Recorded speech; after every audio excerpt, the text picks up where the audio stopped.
এখনকার সময় খুবই জনপ্রিয় সিঙ্গার সে, আমার জীবন সঙ্গী এবং আমার হাজবেন্ড।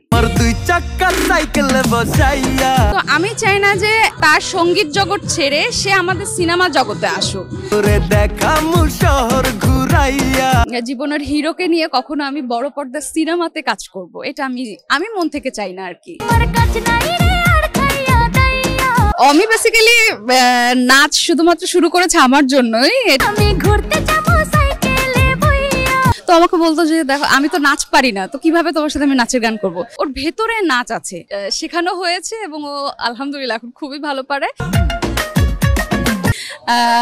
আমি বেসিক্যালি নাচ শুধুমাত্র শুরু করেছে আমার জন্যই। এটা আমি যেহেতু নৃত্যশিল্পী, তো আমার সাথে যখন ও প্রথম কাজ শুরু করে, তো প্রথম আমাদের কাজ ছিল ও জানরে, ওটা একটা সুফি টাইপের গান ছিল। তো তারপর থেকে যখন যেই কাজগুলো করা হয়েছে, তো আমি সবসময় বলতাম যে দেখো আমার সাথে কাজ করতে গেলে কিন্তু অবশ্যই নাচের গান করতে হবে।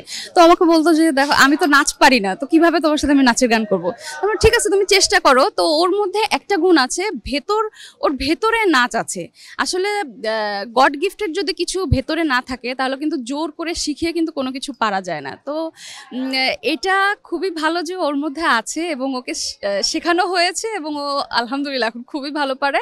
এটা আমি প্রাউড ফিল করি যে ওকে যে কোনো গানের আগে অবশ্যই গ্রুমিং করানো হয়, একটু রিহার্সাল করানো হয়, তারপর বাকিটা সময় যতটুকু দেখানো সেটা আমি বাসায় গিয়ে ওকে সাপোর্ট দিই। এটা খুব ভালো লাগে আমার। আচ্ছা, বড় পর্দায় সেটা আমি কখনোই চাই না যে একজন সিঙ্গার, এখনকার সময় খুবই জনপ্রিয় সিঙ্গার সে, এবং সে কিন্তু আমার জীবন সঙ্গী এবং আমার হাজবেন্ড। তো আমি যেহেতু বড় পর্দার হিরোইন, তো আমি চাই না যে তার সেক্টর ছেড়ে, তার সঙ্গীত জগৎ ছেড়ে সে আমাদের সিনেমা জগতে আসুক।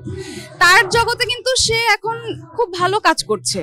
তো সে তার জগৎ নিয়ে আছে, সে তার গানের জগৎ নিয়ে আছে, তো সে সেখানেই ভালো করুক, আমি সেটা সবসময় চাই এবং তার দর্শকরাও সবসময় চায়। বাট সে যদি সেখান থেকে হুট করে সিনেমাতে আসে, অনেক সময় কোন মানে কেমন ভাবে মানুষ রিসিভ করবে সেটা জানি না। বাট আমি চাই না কখনো আমার জীবনের হিরোকে নিয়ে কখনো আমি বড় পর্দার সিনেমাতে কাজ করব, এটা আমি মন থেকে চাই না আর কি।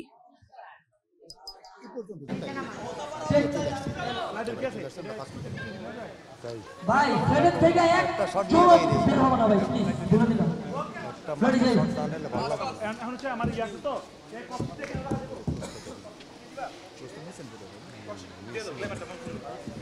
হ্যাঁ টাইট শট রানিং না থাকলে ভালো লাগবে না। ক্যামেরা রেডি, কপিতে দাও। ভাই তুই গেম পাবো, দুইজন বলে আবার লোক করে দাও। শর্টস মডেল লাইন নিয়ে মনে একটা হামবো বুঝছি এগুলা কাজে লাগবে যদি আমরা যাইতে আছে।